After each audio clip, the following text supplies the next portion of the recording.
Hello, hello. I think we're live now. Hello and welcome, everyone. Thanks for joining us today.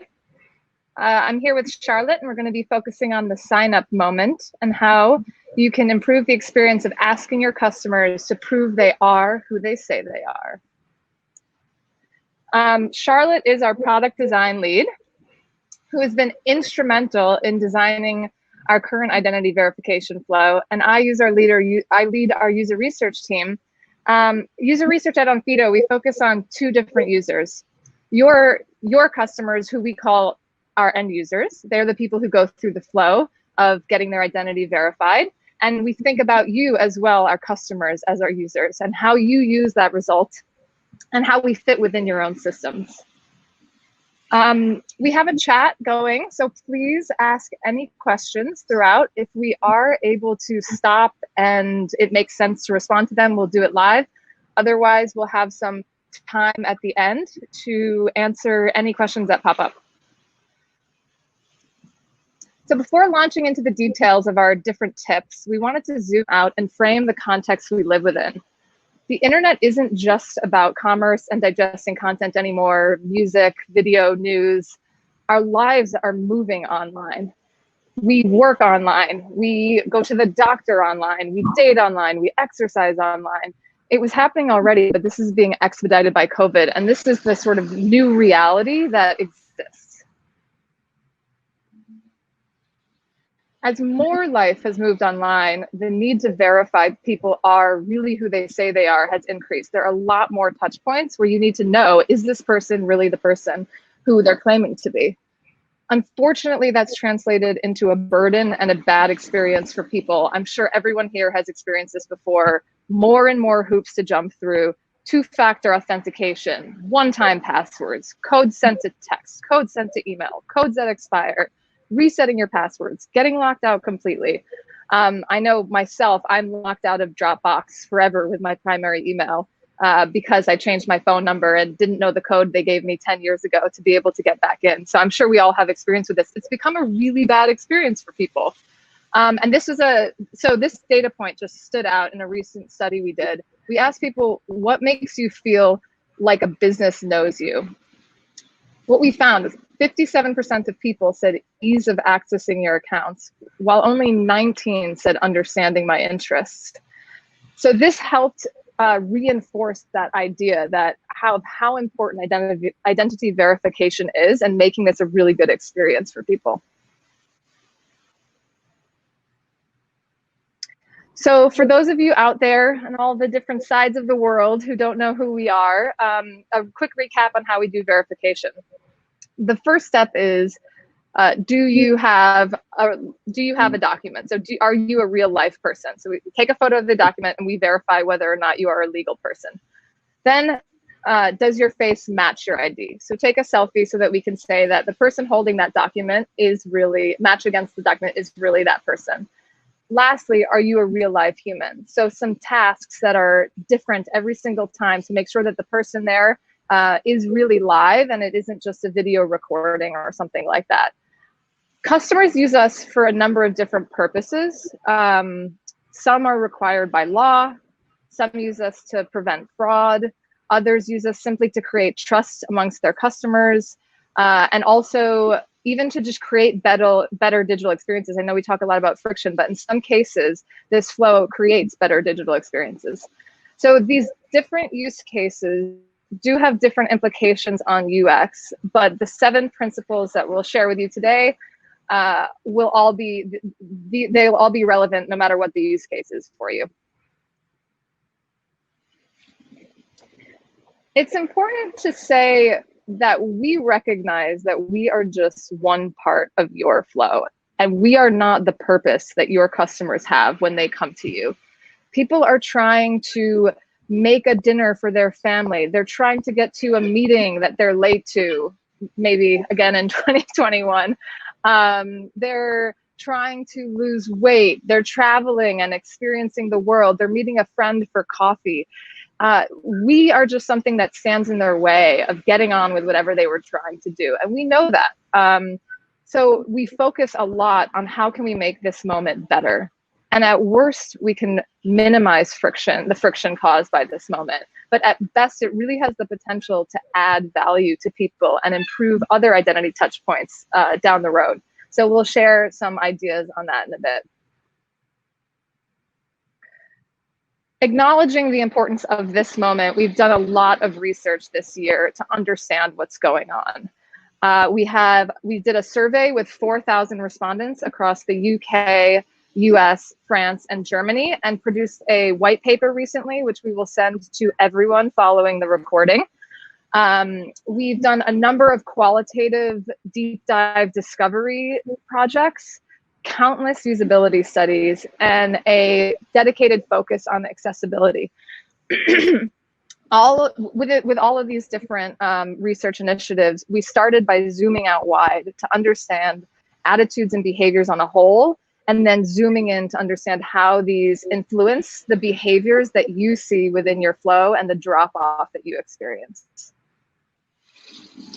So I will pass it over to Charlotte to start with our first tip. Thanks, Lizzie.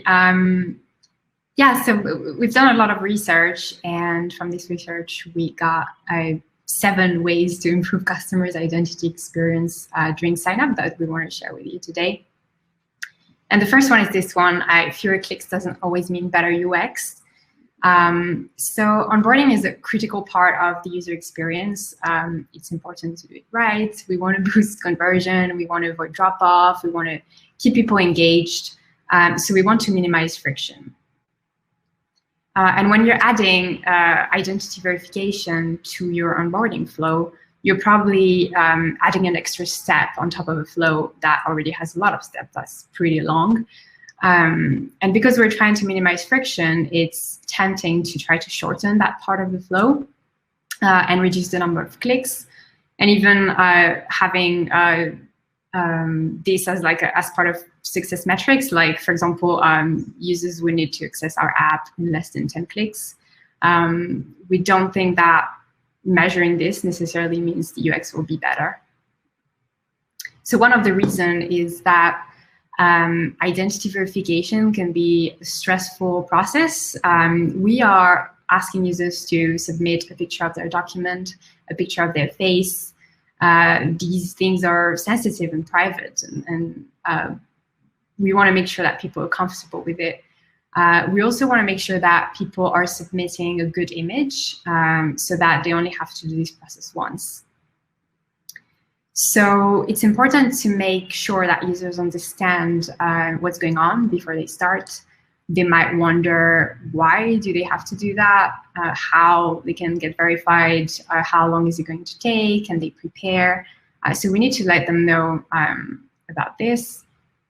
And this is how one of our customers has done that. So we had to anonymize the screen, but it is an online bank. And they designed this introduction screen before the identity verification flow to educate users. And because they were really conscious of the number of clicks, they tried to put everything into one screen so that users had to click only once. They launched a pilot version of this app, and they noticed that there was a lot of drop-off. And a lot of drop-off was right after that screen. So people would not complete the flow, and they wouldn't even go past that screen. So we realized that first, there's a lot of text.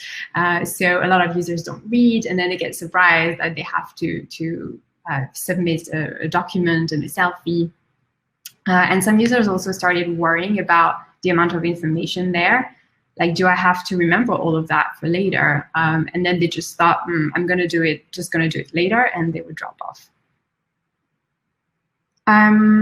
So we did something very, very simple.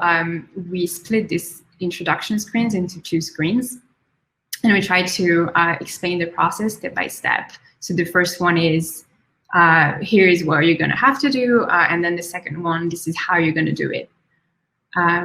And it worked really well. So we got more people completing the flow, around more than 10% point, and more even better, we got more people having a clear rate, so more people completing the flow and submitting good documents and successfully onboarding.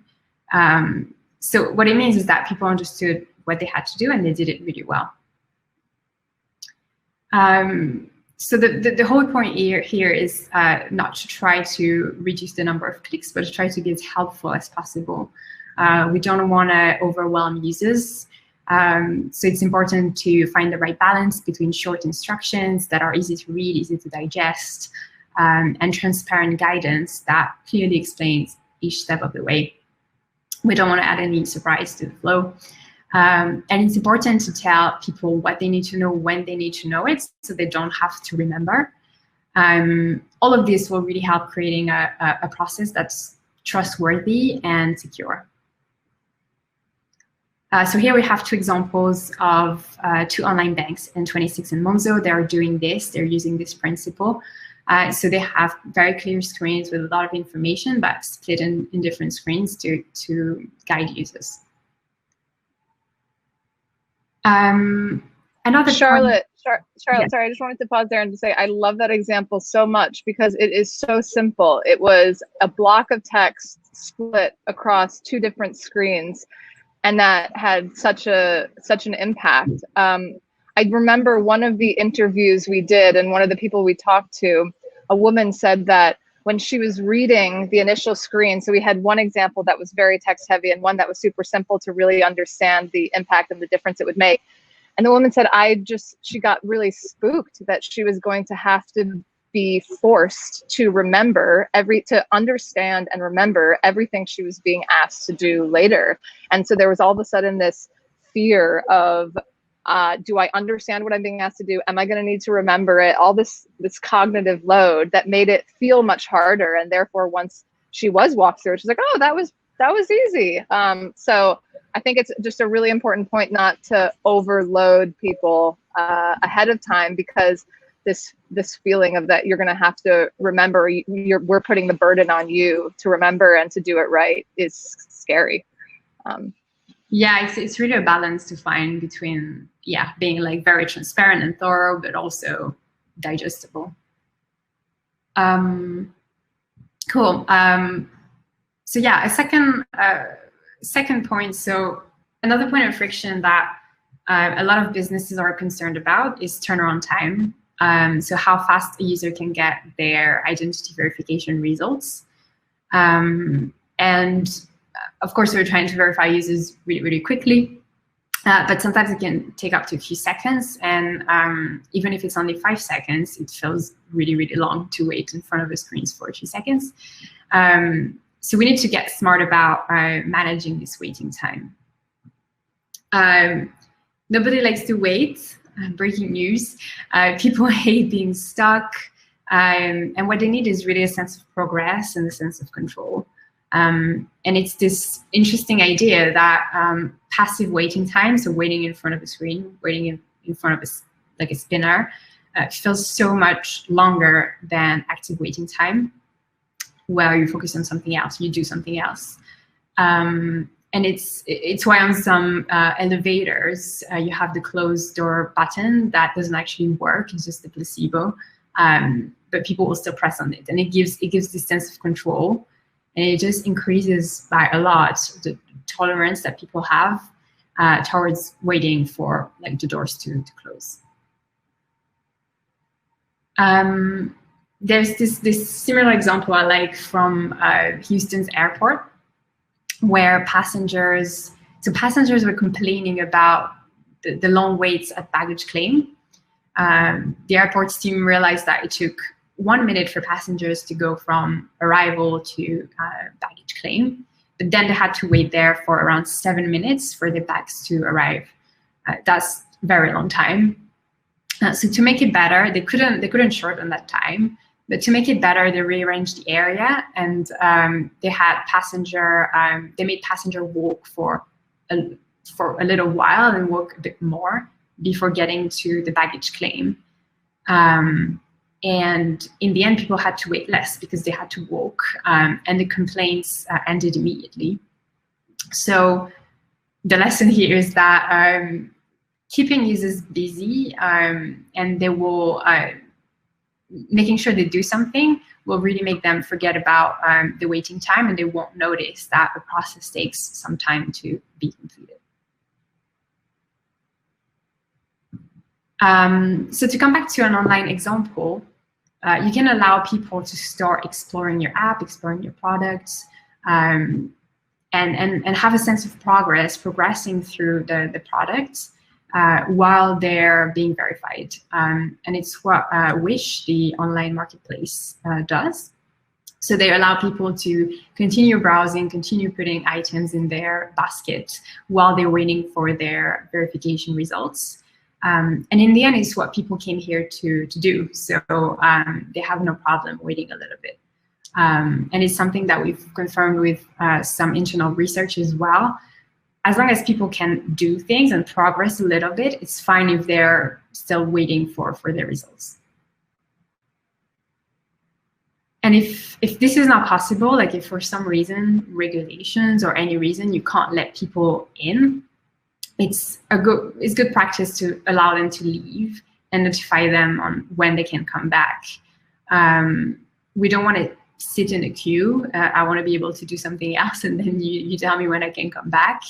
And it's something that our research shows as well. It's like how long, as long as people know how long they're going to have to wait and when they can come back, they're happy to come back later.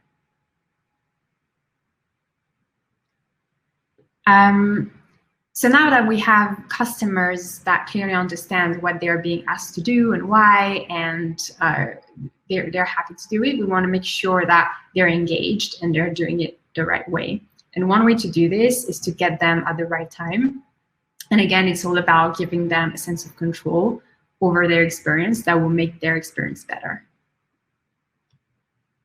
So we're going to try to do a poll at this point. We want to know how much you know about the why behind drop-off. So 1 being you have no idea why your users drop off, and 5 is you know exactly why. We're interested in this because we usually measure the drop-off rate, but it's a bit more challenging to know why people drop off. So if you can participate in the poll in the tab next to the chat. So if you click on poll, you can you can add your answer, and I'm gonna give us a few seconds so that we can get answers back.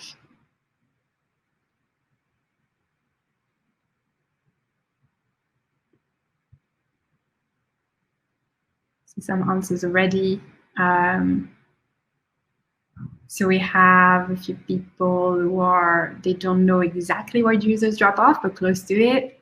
We have a lot of ones as well. So overall, quite confident about knowing why users drop off. And that's interesting because, are people dropping off because they are, is it just a genuine customer that is not ready to do the flow now and want to do it later? Is it someone that got distracted? We often assume that there's something wrong about the flow that either scared people, that people didn't like, and they just left. But sometimes it's a bit more innocent than that. And we have this insight from a major bank that we work with.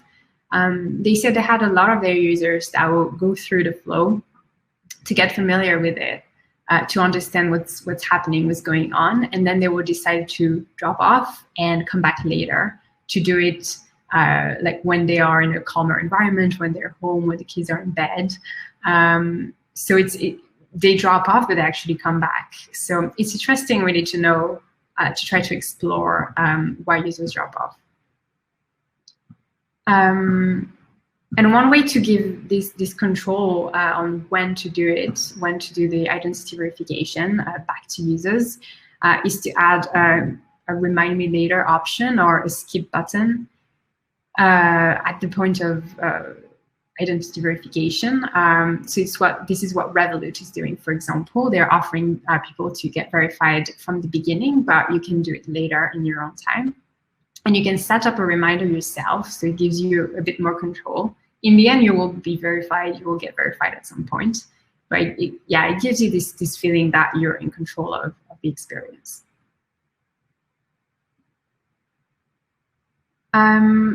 So we are trying to remove friction as much as possible.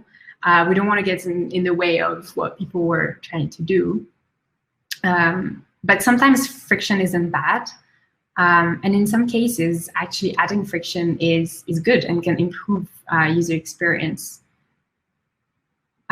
So we have this example. It is from 2016, so it's a while ago, but it is from Wells Fargo. They created this iScan-based login for their mobile banking app. So people would just scan their eyes with their camera, and they will be able to log in like a few milliseconds. The process was actually working really well and really fast. Problem is, it was actually too fast, and users didn't trust it. They thought, it's like, how can I get verified so quickly? It must not be secure. It's like opening a door. It's like too easy to open, and you're thinking, well, anybody could get in. What designers did at Wells Fargo, they added a bit of waiting time, so artificial waiting time, just to show customers that something was happening in the background and they were being thoroughly verified. And that just improved the experience for a lot of people who just trusted the app way more.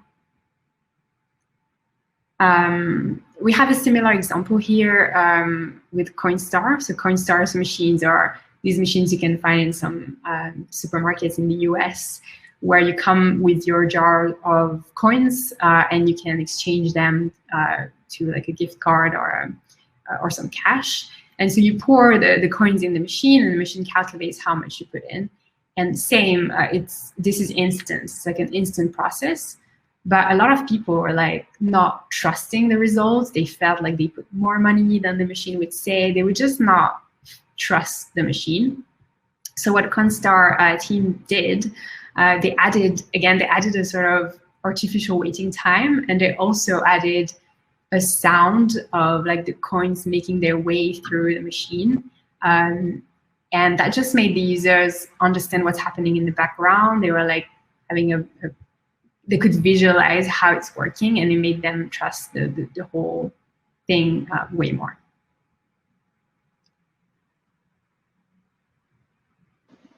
And we find it's no different with the feedback we get on identity verification, that if it is too quick, I'm not sure if I can really trust it. So very ssimilar responses in our flow as well. So considering identity verification to add value, we've talked a lot about friction, and we focus a lot about eliminating friction in our industry. But identity verification has the potential to deliver real value for your customers. It's especially important to consider for the types of services where people aren't necessarily going to be expected to, or aren't expecting to provide an identity document. So, in financial services, in car rental, in hotel check-in, these are the activities that we're used to in our real lives, presenting that sort of document for. So you'd almost be concerned if you weren't asked for that info. But in this new digital world, there are also these win-win scenarios where it benefits both parties, both your customers and you, to have an identity verification. So we are seeing that, in a lot of trust networks like Airbnb, online marketplaces, but also in other types of service. The key things, though, is that it has to be very easy, and there must be some sort of value exchange involved. The customers have to know why it's benefiting them. So here are some examples we've seen. Both are peer-to-peer networks. BlaBlaCar is a ride-sharing app, and OfferUp connects local buyers and sellers. In both of the services, it's opt-in, so customers are given the option to do it if they want to, but each explains what that benefit is. So BlaBlaCar offers drivers priority to riders when they're verified. So get verified and we'll give you riders who are available first before any unverified drivers. And in this situation with OfferUp, they just use the language to explain you will be more trusted by others on the app. So if you're a seller, you'll be more trusted by buyers and vice versa. So in both those instances, there's a very clear value presented to people for why it makes sense for them to do this. Another great example, this is Curology. It's a subscription model that creates this sort of perfect custom skincare blend for each individual customer based on your own needs. We spoke with a participant recently who had done an identity verification with them. And what she said was initially they asked for a photo because it's part of the product. You take a photo of my face and then they're able to analyze it for the type of skincare need you have. So it seemed obvious to her, of course I'll provide a photo. And then while the company looks like a sort of straightforward skincare business, it actually toes the line of dermatology. So it was later that they explained that they needed a photo of her document to complete the verification. But because at that point, she had already explored what the site was, had already started to get some analysis back on her special mixture, just taking a photo of her document made sense and was super easy to do. So they were able to find a clever way that made sense for the use case to make it feel like no big deal, rather than it being this sort of upfront, really frictional thing. So that was a good example of kind of spreading the friction across different touch points and clearly explaining the value at each. So what we want to start to think about is how do you turn what is traditionally considered this frictional experience on its head into a positive one? So for example, we hear filling out forms is the worst. We all know this. Filling out lots and lots of forms every time you want to interact with a new business is a real drag and it takes a lot of time. So let them take a shot of their document if they want to autofill all that information. Then you have that document captured already. And all you need to fully verify them is to ask for a selfie, which you could trade with one of these value exchanges, whether it's just simply saying it benefits you because of added security, or you'll get some sort of priority access or discounts or whatever feels right for that unique use case. At that point, a selfie, it's very easy and it's what people have become incredibly familiar with doing with the advent of sort of Touch ID and Face ID. Now that you have that biometric and you have that document, let them use either of those later to recover the account when all else fails. So, if the typical ways in which you're interacting, if all else fails, then the customer has the option to give us a selfie or take another photo of your document. We can refer back to your original identity verification. And it's, your face is the thing you never lose. It's the one thing you'll always have with you. So when you give people the opportunity to use that to get back in when they're stuck, it feels it feels easy in the way that it should be for people. So speaking of getting locked out, our next tip is very relevant. Don't forget about the unhappy path. We often focus on optimizing the happy path. How can we shave off time on that sort of primary approach? But what happens when things go wrong? It can feel like a lower volume problem and maybe be deprioritized. We do hear this from our customers as well. They know that the unhappy path is a problem for customers. And they know it's a problem for them. It's expensive. We had one bank which had a horrible, they knew it was horrible and it was horrible for people, approach to being able to verify someone when all other verification options failed. It was to send them to an ATM, ask them to make a random withdrawal of a certain amount of money and another random deposit, and then go back call someone up and report to them what those two different numbers were. So as you can see, what happens when things go wrong is the most emotional and most impactful, most memorable moments for people. That moment, being sent to the ATM, is the moment people remember. It's not the quick one that they do. So we did a diary study, as in one of the research projects I mentioned earlier, where we asked participants to capture any moment where identity became visible, good or bad, over a 2-week period, and asked them to send us information on what was happening in that moment, along with a GIF or an emoji that represented how they felt. Everything on this slide came directly from moments from participants when they were stuck and when something went wrong. And you can see the emotion jumping off the page here. There's frustration at you, the customer, but I am me. Why won't you just let me in? How do you not recognize me? And what we found really interesting is there's a lot of self-blame that triggers insecurities in people. They tend to assume that it was the selfie that was what went wrong and that it's their fault. So we heard at one point, oh, maybe it's because I've gained weight that it can that I'm not being recognized anymore, or it's because I'm older than I was in that document. So there's an incredible amount of emotion wrapped up in this moment, and it leaves a really lasting impact.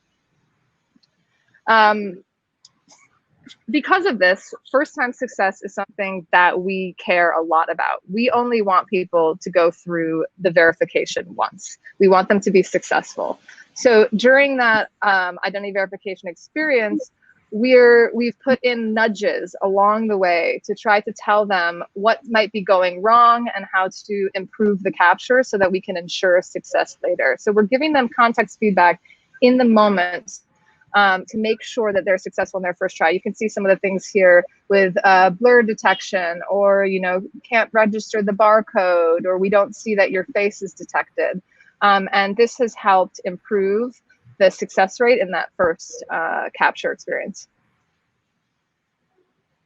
But if they do fail, which is sometimes because of our identity verification itself, but other times it's because of a factor that's outside of our control. So part of the risk engine of our customers, something might flag in which they don't make it through the sign-up process.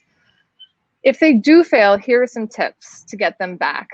Give very granular feedback, specific, what went wrong and why, and what can I do next to improve it? I think people are at a loss of, I have no idea what went wrong, and because of that, I have no idea what to fix, so I might as well not try. So really specific details on what happened and how that can be improved.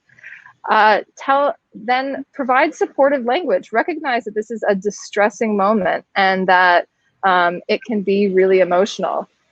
Lastly, strive to make it just as easy as the happy path. So have it feel just, put as much attention to making the UX in that moment good.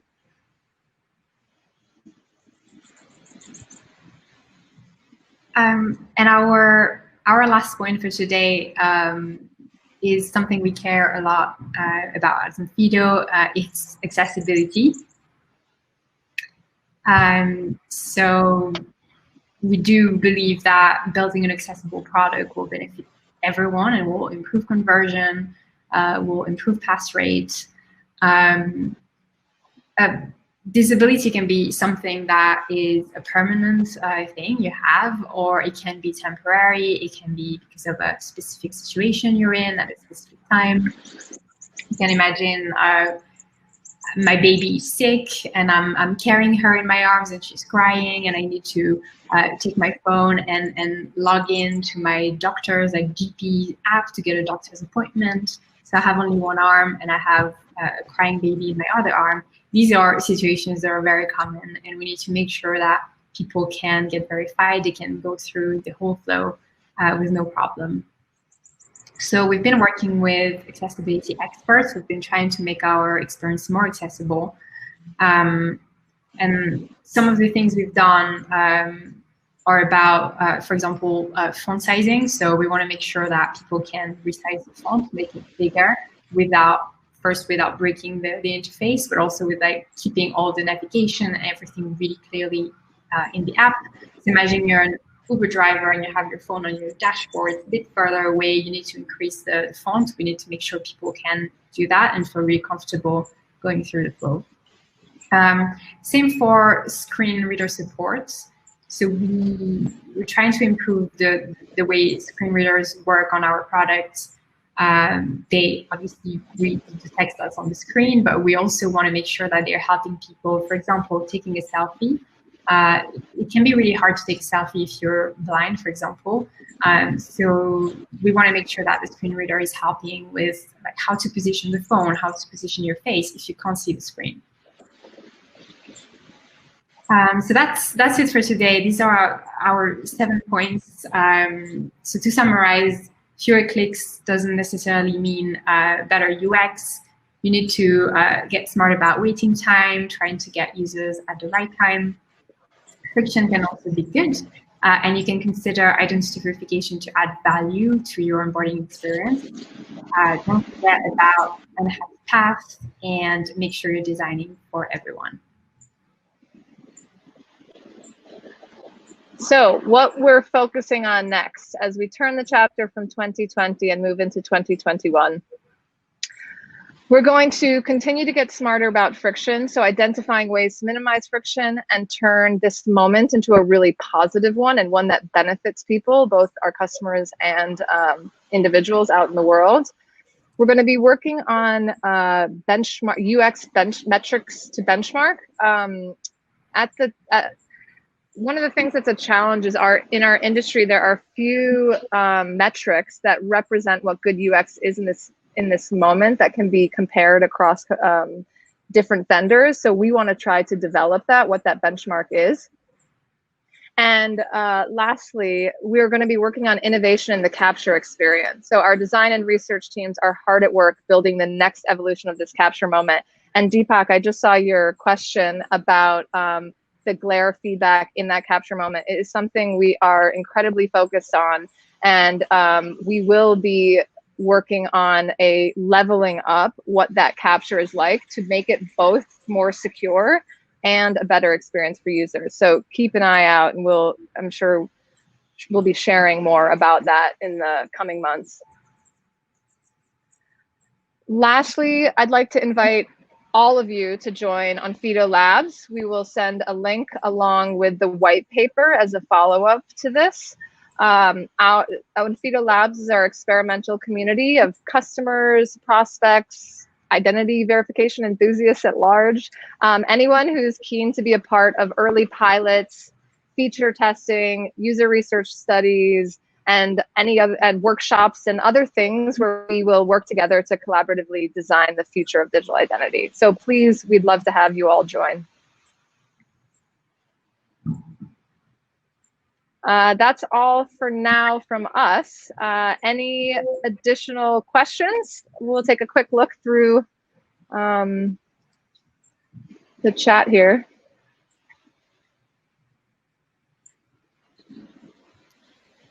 I just saw a question. Michael, supports for those who don't know how to take a selfie.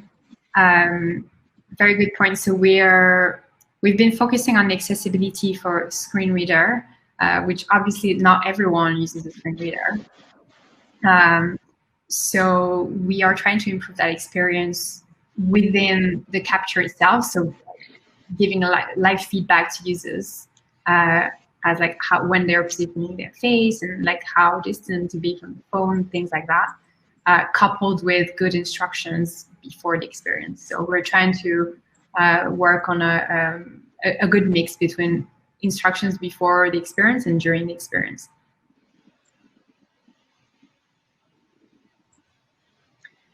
Any other questions before we sign off? Leave you all to your Thursdays.